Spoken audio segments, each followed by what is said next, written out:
आज की क्लास में हम पढ़ने जा रहे हैं डॉक्टर नगेंद्र का हिंदी इतिहास क्लास 3 हिंदी इतिहास की परंपरा। साथियों, जैसा आप सभी को पता है कि हम इस समय डॉक्टर नगेंद्र और रामचंद्र शुक्ल को इस चैनल के माध्यम से पढ़ रहे हैं। जो भी साथी UGC net, TGT, PGT, UPHSC, assistant professor exam की प्रिपरेशन कर रहे हैं, उन सभी के लिए क्लासेस बहुत ही हेल्पफुल होने वाली है। क्लास 3 है। इससे पहले की क्लासेस अगर आपने नहीं देखी है तो देख लीजिएगा। कल मैंने ये क्लास अपलोड की थी बट उसमें वॉइस नहीं थी, ठीक है, जिसकी वजह से मैंने क्लास को डिलीट कर दिया और आज मैं पुनः जो है क्लास को रिकॉर्ड कर रही हूँ। आई होप आगामी एग्ज़ाम के लिए ये क्लास आप सभी के लिए बहुत हेल्पफुल रहने वाली है। तो चलिए पॉइंट टू पॉइंट चीज़ें देखेंगे ताकि हमारे एग्ज़ाम के लिए ये क्लास हेल्पफुल बने, ठीक है। हिंदी साहित्य इतिहास की परंपरा। हिंदी साहित्य की परंपरा जो है, हिंदी साहित्य इतिहास की परंपरा जो है वह कहाँ से शुरुआत होती है। सबसे पहली बात, यद्यपि 19वीं सदी, ध्यान रखिएगा, 19वीं सदी से जो है हिंदी साहित्य इतिहास की परंपरा की शुरुआत होती है, ठीक है। इसमें कौन कौन से रचनाकार आते हैं, कौन विद्वान आते हैं, कैसे कैसे आगे बढ़ा, क्रम क्या रहेगा, इनका सारी चीज़ें हम यहाँ पे देखने वाले हैं। तो सबसे पहले जिन रचनाओं का मतलब स्रोत लिया गया, उनका वर्णन किया गया है कि हिंदी साहित्य इतिहास की परंपरा की शुरुआत हुई कैसे, इतिहास कैसे लिखा गया। तो इस इतिहास को लिखने में जिन भी जो विद्वान थे उन्होंने सहयोग लिया है और अन्य स्रोत, जिसमें जैसे 84 वैष्णव की वार्ता है, 252 वैष्णव की वार्ता है, भक्तमाल है, कविमाला है, कालिदास हजारा है, आदि आदि, ठीक है। यहाँ पे इतिहास की संज्ञा नहीं दी जा सकती। ये जो रचनाएं हैं इनको इतिहास की संज्ञा नहीं दी जा सकती। इतिहास की शुरुआत कहाँ से होती है? एक विद्वान जो विदेश में बैठा था, फ्रांस में बैठा था, उसने हमारी हिंदी साहित्य के इतिहास लेखन की परंपरा को आगे बढ़ाया, शुरुआत करी। इतिहास लेखन का सबसे पहला प्रयास एक फ्रेंच विद्वान, कौन? गार्सा द तासी। कौन था? गार्सा द तासी को ही समझा जाता है। समझा जाता क्या है? हम अभी तक जो पढ़ते आए हैं हिंदी साहित्य, उसमें हमने इन्हीं को पढ़ा है। सबसे पहले अगर किसी का नाम आता है तो गार्सा द तासी आता है, जिन्होंने फ्रेंच भाषा में, सबसे पहले किस भाषा में लिखा गया? फ्रेंच भाषा में। ध्यान रखना है, पॉइंट टू पॉइंट चीजें ध्यान रखनी है। फ्रेंच विद्वान है गार्सा द तासी, जिन्होंने फ्रेंच भाषा में हिंदी साहित्य का इतिहास लिखा है। तो ये हिंदी साहित्य का तो नहीं कहा जा सकता, लेकिन हिंदी के बारे में लिखा है इसलिए कहा जा सकता है। जो ग्रंथ है उसका नाम है इस्तवार द ला लिटरेचर हिंदुस्तानी। तो हम ऐसे कह सकते हैं कि एक तासी है जो इतवार की छुट्टी में बैठा था और उसके दिमाग में आया कि हम एक इतिहास लिखते हैं हिंदी साहित्य का, है ना। लिटरेचर हिंदुस्तानी मतलब लिटरेचर, हम हिंदुस्तान का हिंदी साहित्य लिखते हैं। लिटरेचर मतलब साहित्य, एंदोई मतलब हिंदी, हिंदुस्तानी मतलब हिंदुस्तानी। हम इतवार की छुट्टी में इतवार की छुट्टी में हम लिटरेचर लिखते हैं, हिंदी लिटरेचर लिखते हैं हिंदुस्तानियों का। इस तरीके से आप याद रख सकते हो। चलिए, हिंदी और उर्दू के अनेक कवियों का विवरण कैसे किया इन्होंने? क्रमानुसार नहीं, वर्ण क्रमानुसार लिखा है। वर्ण क्रमानुसार। वर्ण क्रमानुसार कैसे? अगर का वाले हैं तो पहले उन्होंने का ही वाले सारे लिए हैं वर्ण क्रमानुसार, फिर खा वाले आ गए तो खा ही वाले ले लिए, ठीक है। समझ सकते हो आप, इस चीज का ध्यान रखना है। चलिए, तो इस तरीके से इन्होंने सबसे पहले वर्ण क्रमानुसार अगर किया है काम तो वर्ण क्रमानुसार तासी ने किया है। इनका प्रथम जो भाग आया है 1839, ठीक है, द्वितीय 1847 और तृतीय 1871, ठीक है। ये आपको ध्यान, इसका प्रथम भाग जो है, प्रथम भाग आया 1839 में, द्वितीय 1847 में प्रकाशित हुआ, 1871 में इसका दूसरा संस्करण प्रकाशित हुआ था। जिसमें इसे 3 खंडों में व्यक्त करते हुए पर्याप्त संशोधन परिवर्तन किया गया। ध्यान योग्य देने योग्य बातें जो है वो यहाँ पे हैं, इतना, ठीक है, इतना हमारे लिए परीक्षा की दृष्टि से महत्वपूर्ण है, ठीक है। कौन विद्वान? गार्सा दा तासी। किस भाषा में? फ्रेंच भाषा में। कैसे? वर्ण क्रमानुसार 1839, 1847, 1871 में, ठीक है। चलिए आगे बढ़ते हैं। फिर आगे बढ़ेंगे तो फिर इनकी जो परंपरा थी तासी की, उसको आगे किसने बढ़ाया? तासी की परंपरा को आगे बढ़ाने का श्रेय शिव सिंह सेंगर, नाम सुना होगा आपने, शिव सिंह सेंगर, जिन्होंने शिव सिंह सरोज लिखा 1883 में। लगभग 1 सहस्र भाषा कवियों का जीवन चरित्र इन्होंने लिखा है। सबसे पहली बात कि गार्सा तासी की परंपरा को आगे किसने बढ़ाया है, प्रश्न बन सकता है, तो शिव सिंह सेंगर ने, ठीक है। शिव सिंह सरोज कब आया था? 1883 में। कब आया था? 1883 में, 1883, मोस्ट इंपॉर्टेंट। क्लियर हो गया? इनके में बहुत ज्यादा चीजें नहीं दी गई हैं, इन्होंने सिर्फ उनकी परंपरा को आगे बढ़ाया। फिर आप आगे बढ़ेंगे, फिर आते हैं आपके, पहले हमने पढ़ा तासी को, फिर हम पढ़ रहे हैं शिव सिंह सेंगर को, फिर आते हैं 1888 में। 1888 में एशियाटिक सोसाइटी, ठीक है, एशियाटिक सोसाइटी ऑफ बंगाल की एक पत्रिका के विशेषांक में एक जॉर्ज ग्रियर्सन थे, जिन्होंने the modern vernacular literature of Hindustan, modern vernacular, modern literature लिखा इन्होंने हिंदुस्तान का। तासी ने फ्रेंच भाषा में लिखा, इन्होंने अंग्रेजी भाषा में लिखा, इतना ध्यान रखना है। ग्रियर्सन जो है इन्होंने अंग्रेजी वर्ण क्रमानुसार लिया है, ठीक है, अंग्रेजी के लेटर इन्होंने यूज किए हैं। भाई विदेशी हैं, है ना, तो वो उसी तरीके से लिखेंगे। जो नाम से इतिहास ना होते हुए भी सच्चे अर्थ में हिंदी साहित्य का पहला इतिहास कहा जा सकता है। तासी का तो उन्होंने लिखा है, लेकिन इतिहास नहीं कहा जा सकता है इसको, इस चीज को ध्यान रखना। इसमें लेखक ने कवियों और लेखकों का कालक्रमानुसार वर्गीकरण करते हुए उनकी प्रवृत्तियों को स्पष्ट करने का प्रयास किया है। उनके काल विभाजन संबंधी प्रयास के गुण दोषों पर आगे अलग रूप में विचार किया जाएगा, ठीक है। किंतु यहां कहा जा सकता है कि हिंदी भाषा और हिंदी साहित्य के स्वरूप, ठीक है, जो उन्होंने इसके स्वरूप एवं विकास के रूप में जो दृष्टिकोण डाला है वो अंग्रेजी में है, ग्रियर्सन ने दिया है, ठीक है, अंग्रेजी वर्ण में दिया है। 1888 में Asiatic society of Bengal, George Grierson, the modern vernacular literature of Hindustan. इन्होंने, इनका जो साहित्य है वो सच्चे अर्थों में कहा जा सकता है कि हिंदी साहित्य लिखा है, ठीक है। चलिए यहां तक क्लियर हुआ।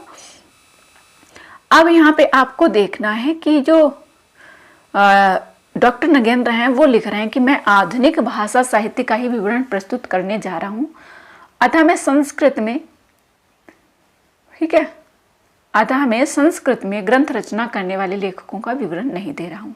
प्राकृत में लिखी पुस्तकों को भी विचार के बाहर रख रहा हूँ, और भले ही प्राकृत कभी बोलचाल की भाषा रही हो पर आधुनिक भाषा के अंतर्गत नहीं आती है, ऐसा इन्होंने कहा है। बट ये हमारे लिए इतना महत्वपूर्ण नहीं है।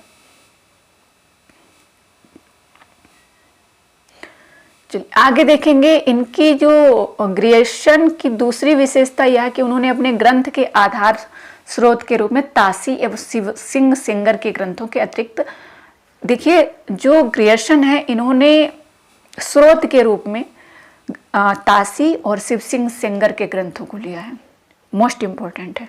भक्तमाल, गोसाई चरित, हजारा काव्य संग्रह, 17 रचनाओं का उल्लेख करते हुए स्थान स्थान पर मूलधारों के संदर्भ संकेत किए हैं। जो ग्रियर्सन है उन्होंने लगभग 17 रचनाओं को लिया है अपना जब इतिहास लिखा है, ठीक है, उसके लिए स्रोत लिए हैं। फिर आप यहाँ पे देख सकते हैं ये जो है ग्रंथ अंग्रेजी में रचित होने के कारण हिंदी के अध्येताओं की दृष्टि का केंद्र नहीं बन सका है, ठीक है, इस चीज का ध्यान रखिएगा। आगे आप देखेंगे यहाँ पे हमारे लिए फिर आते हैं, देखिए पहले आए हैं तासी, फिर शिव सिंह सेंगर, फिर ग्रियर्सन, अब आएंगे मिश्रबंधु। तो क्रम भी आपको ध्यान रहेगा। मिश्रबंधु के बारे में हमें पढ़ना है कि मिश्रबंधुओं द्वारा रचित मिश्रबंधु विनोद कितने भागों में आया? 4 भागों में विभक्त हुआ है। मिश्रबंधुओं द्वारा रचित मिश्रबंधु विनोद कितने भागों में आया है? कमेंट बॉक्स में लिखिएगा। जिसके प्रथम 3 भाग 1913 में, 3 भाग जो है 13 में, चौथा भाग 34 में आया है। 13, 34 याद रखना है मिश्रबंधु से संबंधित। और हाँ, एक चीज और याद रखना, कितने रचनाकार हैं? तो 5000 कवियों का वर्णन इन्होंने किया है। ठीक है, यहाँ पे आप देख सकते हैं 5000। ठीक है, मोस्ट इंपॉर्टेंट इतना ही है कि मिश्रबंधुओं द्वारा रचित मिश्रबंधु विनोद 4 भागों में विभक्त हुआ है। पहले 3 भाग 13 में आए हैं, चौथा भाग 1934 में आया है। चलिए अब यहाँ पे हम देखेंगे अगला जो है, हाँ, रामचंद्र शुक्ल के बारे में अगर हम कहें, रामचंद्र शुक्ल का जो इतिहास आया है, तो उन्होंने, रामचंद्र शुक्ल जी ने कहा है कि कवियों के परिचयात्मक विवरण मैंने प्रायः मिश्रबंधु विनोद से ही लिए हैं। तो इस चीज को ध्यान रखना है कि पूछा जा सकता है कि रामचंद्र शुक्ल जी ने अपने इतिहास में जो कवियों का परिचयात्मक विवरण लिया है वो कहाँ से लिया है? तो वो उन्होंने कहाँ से लिया है? मिश्रबंधु विनोद से लिया है। परीक्षा में प्रश्न बन सकता है। उम्मीद है क्लास आपके लिए महत्वपूर्ण रहेगी। यहाँ से हम फिर देखिए मिश्रबंधु के बाद में आ जाते हैं रामचंद्र शुक्ल। हिंदी साहित्य इतिहास की परंपरा में सर्वोच्च स्थान आचार्य रामचंद्र शुक्ल द्वारा रचित हिंदी साहित्य का इतिहास 1929, मोस्ट इंपॉर्टेंट, 1929 को प्राप्त है, जो मूलतः नागरी प्रचारणी सभा द्वारा प्रकाशित हिंदी शब्द सागर की भूमिका के रूप में लिखा गया था। जो अभी हम हिंदी साहित्य का इतिहास पढ़ रहे हैं ना, वो सबसे पहले 1929, ठीक है, नागरी प्रचारणी सभा द्वारा प्रकाशित हिंदी शब्द सागर की भूमिका में लिखा गया था। इतना आपको ध्यान रखना है। चलिए ये क्लियर हो गया। और इन्होंने जो लिखा है कि जबकि प्रत्येक देश का साहित्य वहाँ की जनता की चित्तवृत्ति संचित प्रतिबिंब होता है, हिंदी साहित्य की परंपरा में सर्वोच्च स्थान किसका है? आचार्य रामचंद्र शुक्ल द्वारा रचित हिंदी साहित्य का इतिहास 1929, जो मूलतः नागरी प्रचारणी सभा द्वारा प्रकाशित। हिंदी शब्द सागर किसके द्वारा प्रकाशित हुआ था? नागरी प्रचारणी सभा द्वारा। ठीक है, इन्होंने लिखा है कि जबकि प्रत्येक देश का साहित्य वहाँ की जनता की चित्तवृत्ति का संचित प्रतिबिंब होता है, तब यह निश्चित है कि जनता की चित्तवृत्ति के परिवर्तन के साथ साथ साहित्य के स्वरूप में भी परिवर्तन होता चला जाता है। ठीक है, ये आपको ध्यान रखना है। और दूसरी चीज यहाँ पे है, इन्होंने जो जनता की चित्तवृत्ति ली है, मोस्ट इम्पोर्टेंट, राजनीतिक, सामाजिक, सांप्रदायिक, धार्मिक परिस्थिति के अनुसार, ये आपको ध्यान रखना है। रामचंद्र शुक्ल जी ने जो चित्तवृत्ति ली है वो राजनीतिक, सामाजिक, धार्मिक तथा सांप्रदायिक परिस्थिति के अनुसार ली है। इन्होंने जो साहित्य लिखा उसमें 900 वर्षों का इतिहास 4 भागों में, 4 काल खंडों में जो है उसको डिवाइड किया है, विभाजित किया है। काल विभाग में लिखा है, ऐसा पढ़ चुके हैं ना हम, काल विभाग। और प्रकरण 2 चल रहा है इस समय आदिकाल का। आदिकाल में कितने प्रकरण हैं? आदिकाल में कितने प्रकरण हैं? 4 प्रकरण हैं। ठीक है, ध्यान रखना है। चलिए ये क्लियर हुआ। उसके बाद यहाँ पे आप देखेंगे आचार्य शुक्ल के इतिहास की अन्य विशेषता ये है कि पूरे भक्ति काल को इन्होंने 4 भागों या शाखाओं में बांटकर उसे शुद्ध दार्शनिक एवं धार्मिक आधार पर प्रतिष्ठित कर दिया है। अब वो क्या है आप अपनी भाषा में समझते हैं कि ये रामचंद्र शुक्ल का इतिहास है। इन्होंने जो मध्यकाल है, मध्यकाल को 2 भागों में बांटा गया है। एक तो पूर्व मध्यकाल, एक उत्तर मध्यकाल। पूर्व मध्यकाल है भक्ति काल, उत्तर मध्यकाल है रीतिकाल। पूर्व मध्यकाल इसको 2 भागों में बांटा गया है, एक तो निर्गुण, दूसरा सगुण। निर्गुण को 2 भागों में बांटा गया है, सगुण को 2 भागों में बांटा गया है। निर्गुण को 2 भागों में बांटा गया है, जिसमें एक तो आते हैं संत, दूसरे आते हैं सूफी। सगुण जो है, ये निर्गुण जो है जो निराकार को मानते हैं, जिसका उस ईश्वर को मानते हैं जो मूर्तियों में नहीं रहता, वो पूरे संसार में रहता, वो मंदिर के भीतर नहीं है, वो मतलब वो पूरे कण कण में विद्वान है। ठीक है, वहीं जो सगुण है वो अपनी मूर्ति पूजा करते हैं, जिसमें आपके आते हैं कृष्ण काव्य धारा, राम काव्य धारा। कृष्ण काव्य धारा में कौन कौन से रचनाकार आते हैं? राम काव्य धारा में कौन कौन आते हैं, अगर आपको पता है तो कमेंट बॉक्स में लिखिएगा। निर्गुण में कौन आते हैं, संत कौन से हैं, सूफी कौन से हैं, अगर आपको पता है तो आप कमेंट बॉक्स में लिखिएगा। फिर आपका जो ये उत्तर मध्यकाल है, इसको भी 3 भागों में बांटा गया है। इसके 3 भाग कौन से हैं? पहला भाग है रीति सिद्ध बिहारी, रीति बद्ध देव पद्माकर सेनापति आदि आदि, रीति मुक्त घनानंद आलम बोधा ठाकुर, ये आपके आ जाते हैं रीति मुक्त। ठीक है, तो उत्तर मध्यकाल को भी 3 भागों में बांटा गया है। आपका जो रीतिकाल है, रीति सिद्ध, रीति बद्ध, रीति मुक्त। क्लियर हो गया? आई होप आपको इतना समझ में आ गया होगा। ठीक है, चलिए आगे बढ़ते हैं। अब हमने पढ़ा सबसे पहले तासी का इतिहास, फिर शिव सिंह सेंगर का इतिहास, फिर ग्रियर्सन का इतिहास, ग्रियर्सन के बाद मिश्र बंधु का इतिहास, मिश्र बंधु के बाद रामचंद्र शुक्ल का इतिहास। रामचंद्र शुक्ल के इतिहास के बाद किसका इतिहास आएगा?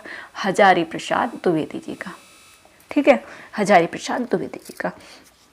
हजारी प्रसाद द्विवेदी जो हैं, इन्होंने रामचंद्र शुक्ल के बाद 1 दशाब्दी बाद इतिहास लिखा है, रामचंद्र शुक्ल के बाद। ठीक है, आचार्य शुक्ल के इतिहास लेखन के लगभग 1 दशाब्दी बाद, ठीक है, हजारी प्रसाद द्विवेदी जी ने लिखा है।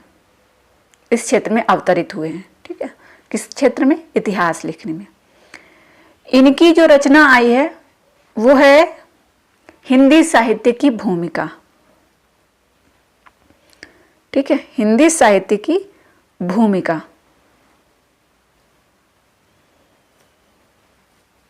तो हिंदी साहित्य की भूमिका जो इन्होंने लिखा है, हमने पढ़ा है तासी का जो आया है 1839, ठीक है, और 1871,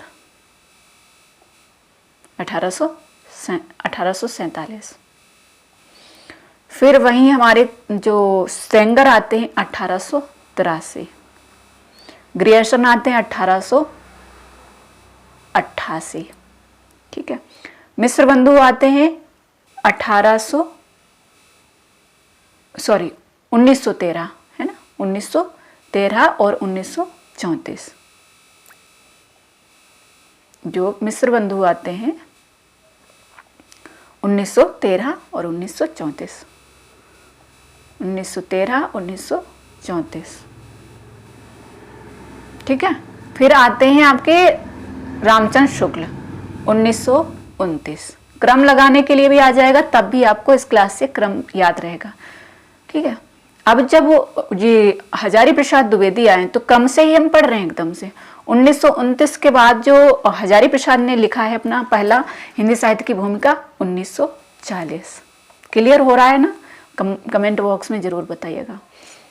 ये क्लासेस लाइव में नहीं हो पाती हैं। ठीक है, ये चीज़ें रिकॉर्डिंग में ही कंप्लीट हो पाती हैं। एक लाइव में पढ़ाते जाओ, बताते जाओ चीज़ें, है ना। तो हिंदी साहित्य की भूमिका 1940, रामचंद्र शुक्ल 1929 और हिंदी साहित्य की भूमिका 1940। ठीक है, इतना ही बस याद रखना है कि हजारी प्रसाद द्विवेदी ने रामचंद्र शुक्ल के बारे में लिखा है 1929। इनका पहला जो है, इनकी रचनाएं क्रम और पद्धति की दृष्टि से इतिहास के रूप में प्रस्तुत नहीं है, जो है ये क्रम और पद्धति के, इन्होंने सिर्फ लिखा है। ठीक है, चलिए उसके बाद यहाँ पे आप देखेंगे आते हैं कौन? राम कुमार वर्मा, डॉक्टर राम कुमार वर्मा। ये साथ साथ ही आ गए थे द्विवेदी के। तो इन्होंने 1938 में अपना लिखा है, 1938 में हिंदी साहित्य का आलोचनात्मक इतिहास। डॉक्टर राम कुमार वर्मा ने लिखा है आलोचनात्मक इतिहास, हिंदी साहित्य का आलोचनात्मक इतिहास 1938। डॉक्टर नगेंद्र का जो साहित्य है, जो इतिहास है, इसका जो इसमें जो संख्या दी गई है ना, जो सन दिए गए हैं, जो प्रकाशन वर्ष दिए गए हैं, उनको कोई भी आयोग डिलीट नहीं कर सकता है। यही ऑथेंटिक है। ठीक है, दृष्टि का नहीं माना जा सकता है, सरस्वती पांडे का नहीं माना जा सकता है, लेकिन रामचंद्र शुक्ल और डॉक्टर नगेंद्र के इतिहास को कोई भी हटा नहीं सकता है, आयोग को मानना ही पड़ेगा। जैसे अभी जो एग्जाम हुआ है यूजीसी नेट का, तो उसमें कुछ प्रश्न अगर गलत होंगे तो आप प्रत्यक्ष प्रमाण के कंप्लेन जो करते हैं ना, उसमें डॉक्टर नगेंद्र के इतिहास को दे सकते हैं, और रामचंद्र तिवारी का जो इतिहास है उसको भी। ठीक है, तो इन्होंने क्या किया है, जो डॉक्टर रामकुमार वर्मा है, इन्होंने जो लिखा है अपना इतिहास, बस उसमें आपको याद रखना है इन्होंने 7 प्रकरण में लिखा है, 7 प्रकरण में लिखा है, ये ध्यान रखना है, सॉरी 7 प्रकरण में लिखा है, ठीक है। जैसे रामचंद्र शुक्ल जी ने प्रकरण में लिखा वैसे ही, लेकिन इन्होंने पूरा 7 प्रकरण में लिखा है, ये आपको ध्यान रखना है। उन्होंने आदिकाल, भक्तिकाल, रीतिकाल के अलग अलग प्रकरण दिए हैं, तो वो अलग है। इन्होंने रामचंद्र शुक्ल जी ने वीर गाथा काल कहा है आदिकाल को, इन्होंने चारण काल, संधि काल कहा है, ये आपको ध्यान रखना है, ठीक है। और समय क्या लिया है ये भी ध्यान रखना है। जो इनका आलोचनात्मक इतिहास है उसका समय इन्होंने लिया है 693 से 1693 तक का कालावधि। और बाकी चीजें जो है वो हम क्लियर करेंगे अगली क्लास में। फिर आपका यहाँ पे ये दिया है कि आदिकाल, भक्तिकाल, रीतिकाल, आधुनिक काल। इसमें आप देख सकते हो 7वीं सदी से 14वीं सदी आदिकाल रहा है, 14वीं सदी से 17वीं सदी भक्तिकाल रहा है, 17वीं सदी से 19वीं सदी रीतिकाल रहा है, और रीतिकाल के बाद आ जाता है आधुनिक काल। 19वीं सदी से अभी तक जो है चल रहा है आधुनिक काल, ठीक है। आई होप सारी चीजें क्लियर हुई है इस क्लास में, हिंदी साहित्य इतिहास की परंपरा से संबंधित। क्लास पसंद आए तो प्लीज लाइक करना मत भूलिएगा। आप लोग लाइक नहीं करते हो, कमेंट भी करिएगा, कमेंट बॉक्स में बताइएगा कि आपको क्लास कैसी लगी, कितना चीजें क्लियर हुई हैं। ओके, मैंने अपना 100% दिया है। आई होप आप सभी लोग अच्छे से चीजें क्लियर कर पाएंगे। मिलते हैं क्लास 4 के साथ, और उससे पहले करेंगे हम रामचंद्र शुक्ल के इतिहास की क्लास, ठीक है। प्रकरण 2 जो चल रहा है उसको कंप्लीट करेंगे, ठीक है। और साथ साथ सरस्वती पांडे में भी जो भी चीज़ें हैं मोस्ट इंपॉर्टेंट वो भी करते जाएंगे। और पेपर फर्स्ट भी हम पढ़ रहे हैं यूजीसी नेट जीआरएफ एग्जाम के लिए। तो जिनको UGC net GRF paper first में प्रॉब्लम हो रही है तो वो लोग भी क्लासेस को देखते रहिए। इस समय डीआई और मैथ की क्लास रिकॉर्डिंग में आ रही है, तो उनको देखते रहिए और क्लासेस को लाइक और शेयर करते रहिए। Okay, thank you, all the best.